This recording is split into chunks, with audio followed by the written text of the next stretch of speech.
Hello, everyone, and welcome back to Randy's Old Time Radio Shows, where the past still whispers through the static.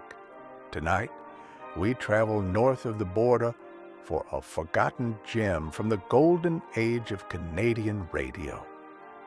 From deep within the studios of the CBC, it's Mystery Theater, a chilling anthology that aired in the late 1960s, weaving ghostly tales and eerie adventures across the airwaves.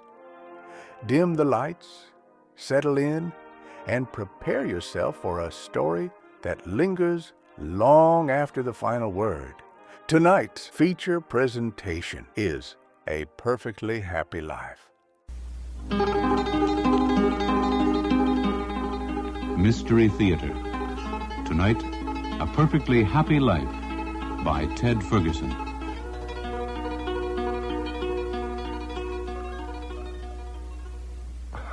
I don't understand what's happening.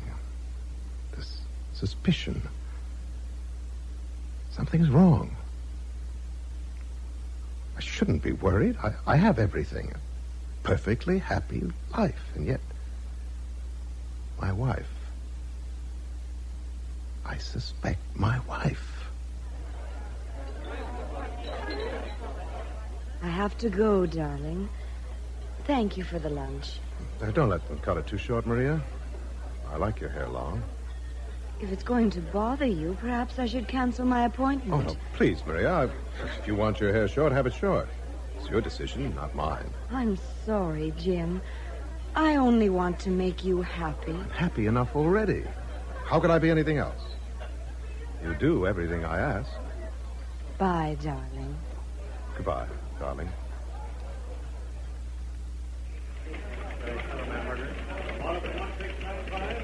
I'm really surprised. Didn't think I'd ever see you again.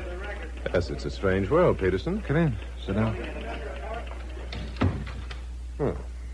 Your office hasn't changed much. Neither have I. Same office, same job. I'll never get a promotion. You've taken care of that. But it could be worse. I haven't had you fired. Yet. You married the boss's daughter. You've got years to work on it. Well, the truth is, Peterson, I won't have you fired. I like the idea of having you here. I receive a lot of satisfaction just knowing you're frozen, unable to move up the company ladder. Is that the purpose of your visit, to make sure I'm suffering? I wish it was. But it isn't. I have to talk to you about a personal matter. Why me? You know I can't stand the sight of you. Will you listen? Yeah, I'll listen. I want to tell you this. I want to get it all out so that I can see it clearer myself. You know me, Peterson. I'm a lone wolf. I run separate from the pack because I don't want to share the spoils. Most of my life, I wanted to be at the top, to have money and success, but I was frustrated. I didn't know how to get it. And then I discovered the secret of honesty and integrity. You have to get rid of them if you're going to make it. You have to apply the complete lack of scruples you use in your private affairs to the business world. In effect, you have to become a 24-hour fraud. Huh? I was working here in that broom closet of an office down the hall when you first found out about my set of ethics. Remember that day? Just a year ago when you called me into this room? You could hardly contain your anger. Sit down, Conrad. Yes, sir. And you can stop smiling. It doesn't impress me. Oh, whatever you say, Mr. Peterson. I gather you've heard about LeBlanc. I heard he's in the hospital. It isn't serious, is it? No. Appendicitis. Oh. He's a good man. We think so. In fact, we're considering him for regional supervisor. Did LeBlanc mention the Mexican conference to you? He was due to go this year, but his illness has made it impossible. Oh, he mentioned it last week. He was quite excited about it. I'm afraid we have to send someone else. We have to send you, in fact. You're familiar with LeBlanc's work, and it's too close to the date to have anyone else bone up on it. Very well, sir. Thank you for choosing me. I appreciate it. You were chosen, Conrad, solely because there isn't enough time to have anyone else do it. I'm surprised to hear you say that, sir. I'm a hard worker. A hard schemer would be more like it. I went to the hospital to visit LeBlanc last night, and he told me about the bribe. What bribe is that, sir? He was offered a position with another company. He was undecided about taking it or remaining here and standing a strong chance of becoming a regional supervisor. He said you promised him $1,000 in $100 monthly payments if he'd quit our company and leave the supervisor's job wide open for you. You made the same offer to his wife if she'd persuade him to do it. You know, Asen, there were other matters relating to his wife and you, matters that are out of my jurisdiction as your superior, but nonetheless disgust me as a person. When you come back from the conference, LeBlanc should be fit and ready to discuss the situation with us. I'm therefore postponing my official verdict until then. Well, I hope LeBlanc recovers his full strength because he'll need it. I intend to put up a battle to clear my name of this phony accusation. We'll see, Conrad. We'll see. So you had me, of course, Peterson. I had offered the money to LeBlanc, and I had been involved with his wife. Well, anyway, that's how things stood when I caught that plane from Mexico City in 4 days of false smiles and calm words at the conference. Well, it was on Friday, 2 days before I was due to return to Montreal, that I met Manuel Cortez. I was at a cocktail party for conference delegates at a hotel owned by Senor Segura.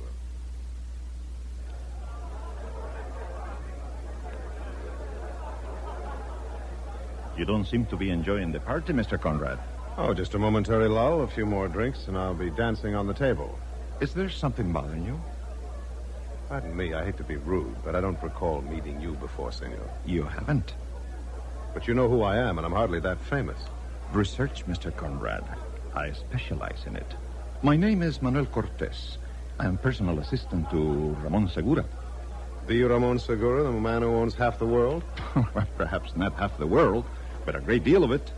One of my main occupations for Senor Segura involves the Segura Foundation, an unpublicized organization which gives assistance to individuals who have problems. In most cases, the subjects are people who work for Segura Company and are kept from advancement despite their excellent qualifications. We discovered these people through extensive research and some personal observation. Why, this week, after completing the research, we have been observing you. Oh? And what have you discovered? That you are an ideal subject for this year's assistance project. Oh, I'd hate to disappoint you, Cortez, but you have to count me out. I've got problems you wouldn't want to be involved in. If you mean the bribe offer, we're quite willing to be involved. You know about that?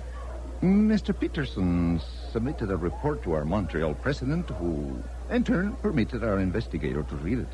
You still want to help me? That doesn't make sense. Why me when there's lots of honest young men around? They don't need assistance. You do. The foundation realizes you have the potential to do far greater things. You have intelligence and ambition.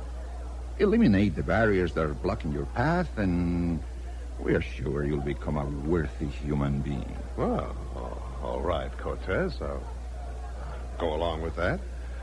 What do you want me to do? A very minor stipulation.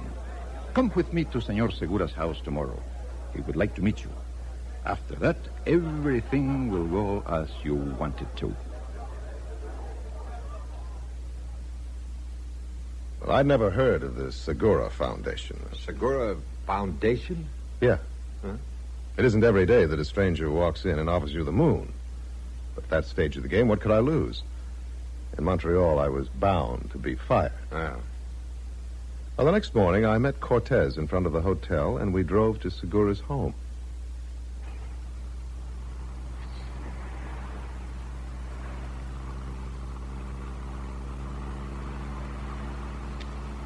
It's a mile or so farther. You'll be able to see the house in a minute. I didn't think there'd be such flat and barren land so close to Mexico City. Mexico is a country of contrast, Mr. Conrad. In some regions, there's thick jungles. There is something you haven't seen in Montreal. Over there, to your right. Wow. Pyramids. There are 6 of them in this area. And that's Senor Segura's house, where the foothills begin. It must feel strange, having a dead civilization in your front yard. It wouldn't be for me. I'm descended from the Aztecs. Now, how could that be? Weren't the Aztecs wiped out hundreds of years ago? Wiped out or assimilated? Who knows for certain? My father was convinced he was an Aztec, and so was his father. But perhaps my family is insane, but if it is, at least they are consistent. The insanity has lasted for generations. But you don't have a copyright on family madness. It does happen in Canada, too. I suppose all countries have that much in common. Lunacy knows no boundaries.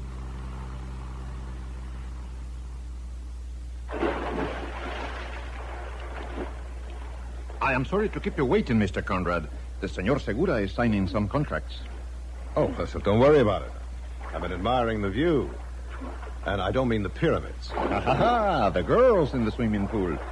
They are friends of Senor Segura's daughter. Oh, she has some lovely friends. Compared to Maria Segura, they are positively ugly. She's one of the most beautiful women in Mexico. Senor Conrad, qué alegría. This is a pleasure. I am Ramon Segura. Oh, I'm pleased to meet you, senor. El gusto You have a mío. fantastic home here. That swimming pool is the largest I've ever seen. There are a few lakes in Mexico that are larger, but only a few. If you don't mind, sir, I must phone into the city. Go ahead, Manuel, go ahead. I trust my English is good enough to talk to you without Manuel. On top of everything else, he's an excellent translator. Senor, I'm sure your English is better than mine. To be truthful, I am extremely proficient in English.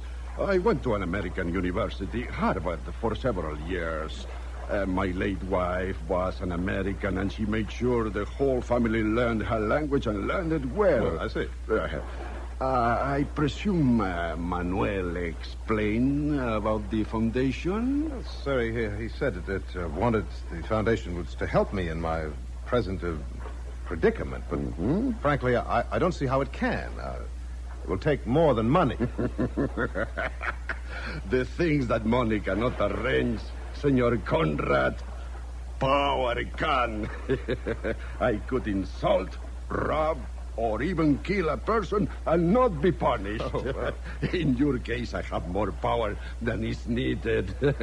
I own the company you work for. You tell me what you like to have done to the people you are standing in your way, and I'll do it. You're not serious. You mean I could pick their fate? Oh, the foundation will do everything you desire. That's hard to believe, senor. Oh, I give you my word, senor. Well, my immediate superior in Montreal is a man called Peterson. I'd like to have him fired. On second thought, I think I have a better fate for Peterson. He's one of a long line of petty authoritarians who've been holding me down all these years. I'd rather have him kept on the staff, kept permanently on the same job under my thumb. Senor Conrad, I prefer it if you remain here as my house guest for the next week, eh? It would be better if you are out of the way until the arrangements are finished. That afternoon, having moved my luggage from the hotel to Segura's home, I went down to the pool to lie in the sun. Didn't seem to be anyone around. I stretched out on a deck chair and felt the heat of the sun on my body. Conrad, I thought to myself, for some crazy reason, you've got a benefactor. You're going to have it made. Just lie back now, relax. But hold on tight with both hands. Buenos dias, senor. Buenos dias. Am I disturbing you? Oh, no. In fact, I'm lonely. The house seemed to be empty. My father and Manuel have gone into Mexico City on business, and my friends have deserted me for a polo match. Oh, you're Senor Segura's daughter? Yes, Maria Segura. I'm Jim Conrad. Do you like polo? I don't know. I've never seen it. I'm mad about it, but I decided to stay home today. Oh, you're not feeling well? No, Mr. Conrad. I stayed home so that I could meet you. Really, I'm not that much of an attraction in Canada. Perhaps it's because you've never been researched before. You see, I went through your file when Father was out, It made me curious to match the facts with a face.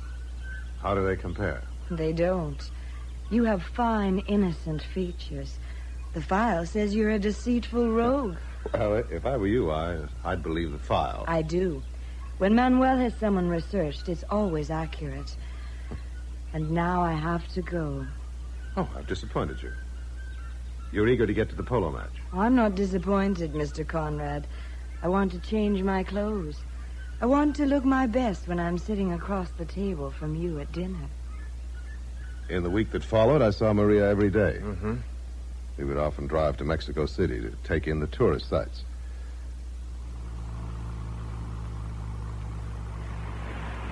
You're annoyed because I haven't work to do? No, I didn't say that. I said it was a shame you haven't a mission in life, that's all. Can't be very rewarding driving me up and down this highway all day. I have a mission, Jim. I just haven't told you about it. What's that? Marriage. I've been preparing for it since childhood. The man I marry will be the happiest person on earth. Why haven't you married, Jim? Well, it's easier to move about when you're on your own. You won't be moving about when you're a vice president. No, I guess not. You should marry. Have someone to care about you. The way you're living now, you could die tomorrow and no one would know the difference. Was that in my file, too? No Yes. relatives, no friends? Yes, it's a crowded document. Maria, tell me the truth. What else does your father and Manuel know about me? I mean, besides the business of the bribe. The trouble you had 8 years ago. They have some information on that. Oh. Well, that must have taken some digging. No one in Montreal knows about it. Did you do it? Steal the money? Sure. I broke into the office one night and I took it from a desk drawer. I knew it would be there, and they couldn't prove it. What did you do with the money? Spent it. Wine, woman, and song. Mostly women? Mostly. I admitted when I first met you that I was a rogue. Are you shocked? I'm not shocked.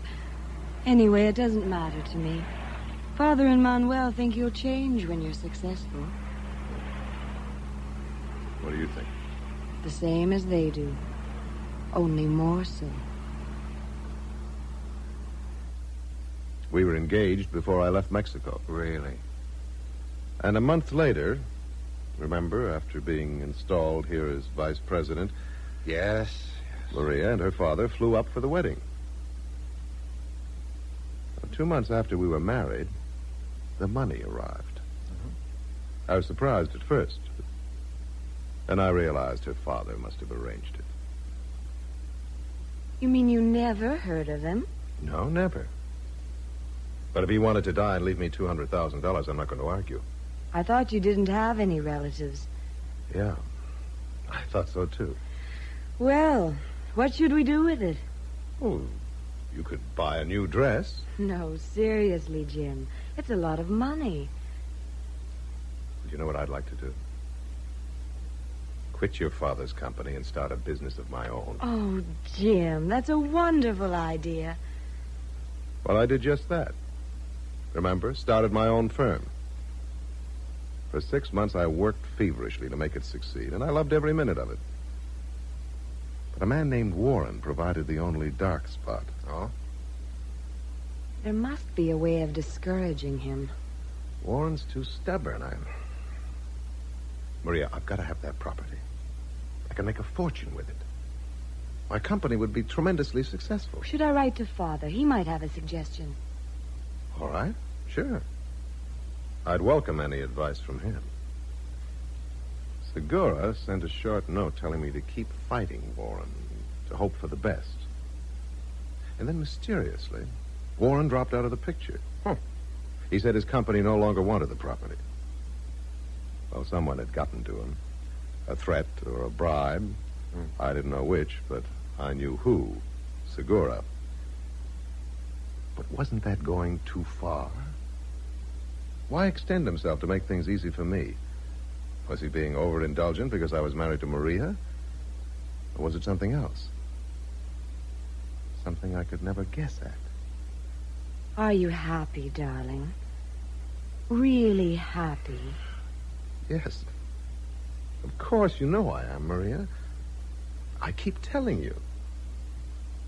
Yesterday, last week, last month, she was always probing, trying to find any discontent in my life and then working to eliminate it.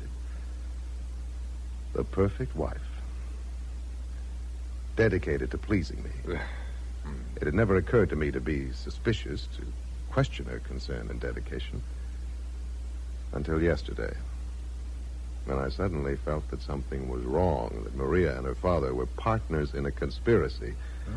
It was late yesterday afternoon when Maria's father and Manuel Cortez arrived for a short holiday. They brought gifts. This is a statue of an Aztec god. It was found in a ruin near Mérida. I can't say that I'm crazy about the snakes around the head. Oh, they had deep significance for the Aztecs. All sculpture did, in fact.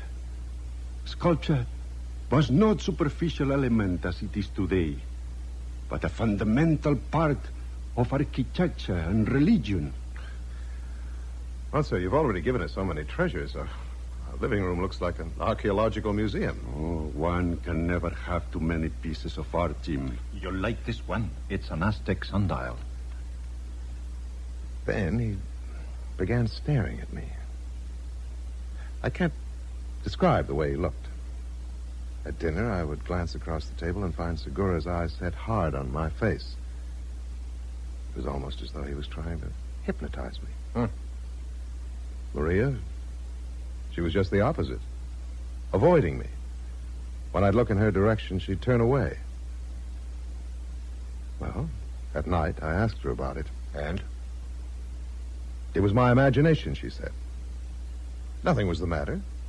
Everything was normal. This morning, I was still thinking about their behavior, and a woman approached me. Mr. Conrad. Entering my office. Yes? Can I talk to you? Well, if it's important, my secretary can make an appointment for you. It's your wife and her father. I have to warn you. Warn me about what? Please, can we go in your office? All right.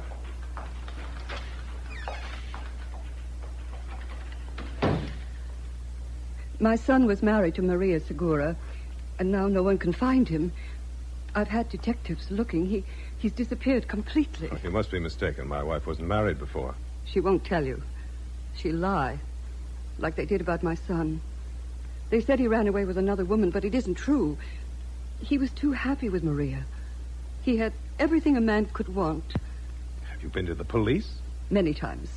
But they accept Segura's explanation. He's a rich man. They believe him rather than me. And why should I be any different? You've got to listen to me. I came here from New York to talk to you. John met Maria when he was on a holiday in Mexico. He worked for one of Segura's companies, and when they found out he'd been in jail, they offered to help him. Yes? Segura bought him a small factory in New York after he married Maria. A year later, he vanished. Oh. But you'd better come home with me. I want to see how Segura reacts to this story. No, I can't. He told me that if I interfered again, he'd have me killed. That's why I haven't contacted you before. I didn't have the courage to even write or phone you in case Segura found out. So why come here now, then? I have to warn you. I know they did something to John. They'll do it to you, too. I know they will. The detectives, they told me that you've had the same treatment from them that John did. It follows a pattern. I'm going now. Now, just a minute. I'm not sure I believe you, you know. You must believe me, Mr. Conrad. Your life may depend on it. Well, that's it, Peterson. The whole sordid tale. Have you asked your wife if she was married to someone named John? I wanted to today at lunch. Didn't seem the right place. I'll try tonight at home. The woman could have a motive for fabricating a story like that. A motive you don't know about. Anyway, the way you describe her, emotionally disturbed, I wouldn't accept any of it until you've spoken to your wife. And what if it's the truth? Suppose something is going to happen to me. Don't ask me, Conrad. I'm the last person who wants to give you the answers to your problems. Yes, of course. I forgot for a moment. Well, thank you, Peterson. It did help to talk about it. I'm more convinced now that Maria will have an explanation for everything. You could leave Montreal, you know. I mean, if there's the slightest chance that something is wrong, you'd be better off somewhere else. Oh, you don't understand, Peterson. Huh? Despite my suspicions, I'd never leave Montreal. I have a perfectly happy life here.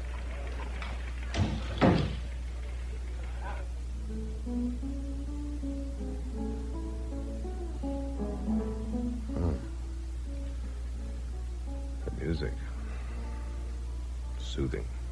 Have another drink. It's soothing, too. No. I've had enough. Oh, I'm so tired. A hard day at the office? Oh, sort of. Maria. I don't know how to ask you this.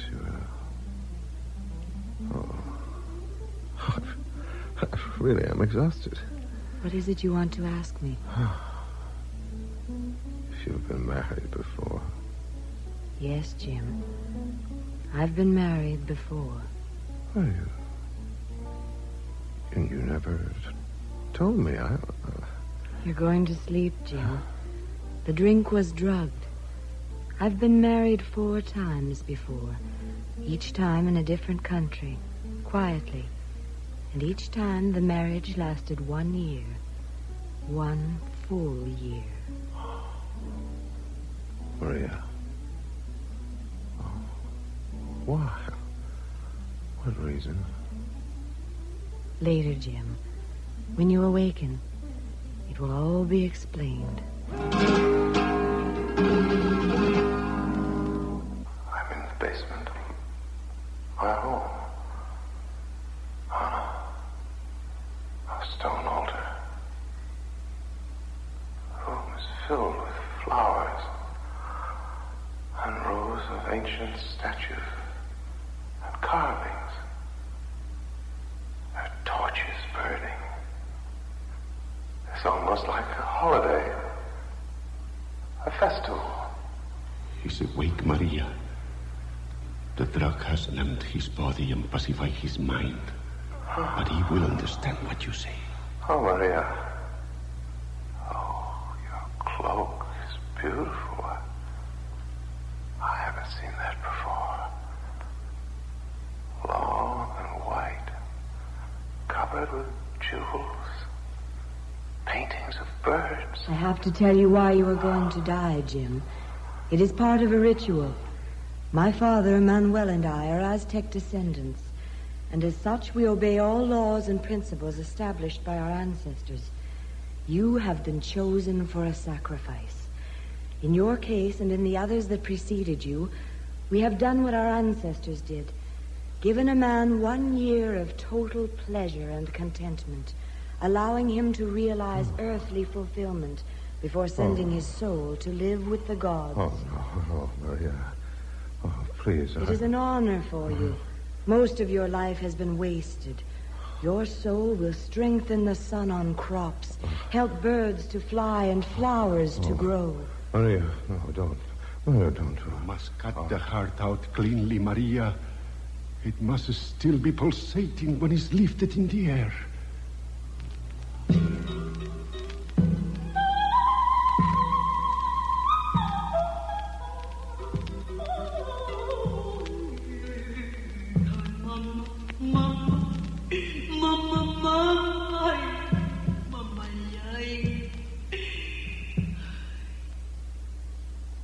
They're coming towards me.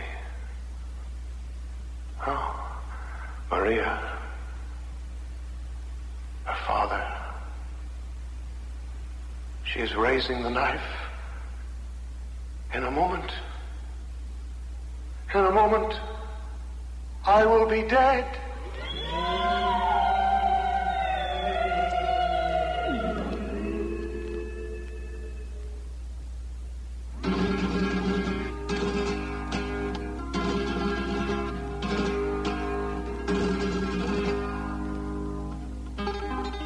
This has been A Perfectly Happy Life by Ted Ferguson.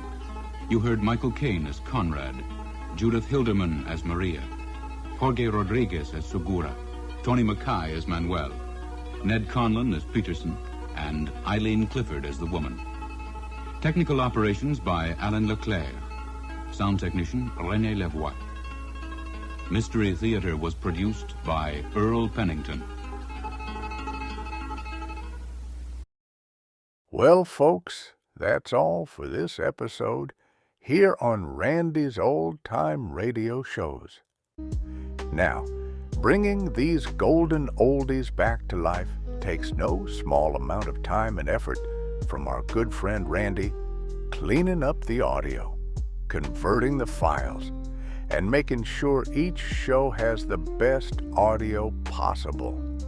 If you've enjoyed the program and you'd like to help keep these classics on the airwaves night after night, why not consider a small donation? Every penny goes straight to supporting Randy's work and helping this channel stay on the air. You'll find the links down in the description below. And for those of you kind souls who've already given, Randy tips his fedora to you. Your support truly keeps this old radio spirit alive. Thanks ever so much. And until next time, keep those dials tuned and keep the memories rolling.